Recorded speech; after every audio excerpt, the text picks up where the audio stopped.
સુરતના પાંડેસરા વિસ્તારમાં આજે ફરી એકવાર વિવાદ સર્જાયો હતો, જેમાં મહાનગરપાલિકાની દબાણ હટાવવા ગયેલી ટીમ સાથે લારી ધારકો અને સ્થાનિકોનું ઉગ્ર ઘર્ષણ થયું હતું. આ સમગ્ર ઘટનાનો વિડીયો સોશિયલ મીડિયા પર વાયરલ થયો છે. આ વાયરલ વિડીયોમાં જોવા મળી રહ્યું છે કે મહિલાઓ અને કેટલાક પુરુષો મહાનગરપાલિકાના કર્મચારીઓ સાથે દબાણ હટાવવા મુદ્દે બબાલ કરી રહ્યા છે. દબાણ હટાવવા પહોંચેલી મહાનગરપાલિકાની ટીમ સાથે આ લારી ધારકો અને સ્થાનિકોએ ઉગ્ર ઘર્ષણ જોતા સાથે રહેલી પોલીસ ટીમે સમગ્ર મામલો સંભાળ્યો હતો. મળતી માહિતી મુજબ પાંડેસરા વિસ્તારમાં ગેરકાયદેસર દબાણો હટાવવા માટે મહાનગરપાલિકાની ટીમ પોલીસ બંદોબસ્ત સાથે ત્યાં પહોંચી હતી. જોકે દબાણ હટાવવાની કામગીરી શરૂ થતાં જ લારી ધારકો અને સ્થાનિકોએ તેનો ઉગ્ર વિરોધ કર્યો હતો.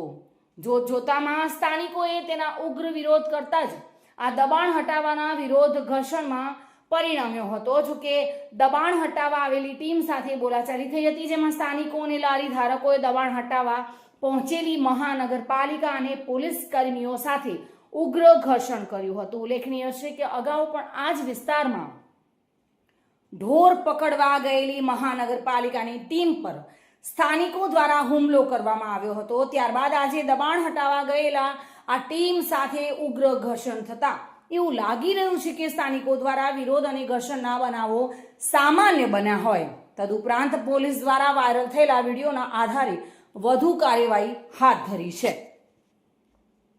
સુનિલ ગાંજાવાલા સાથે bureau report, today Gujarati news.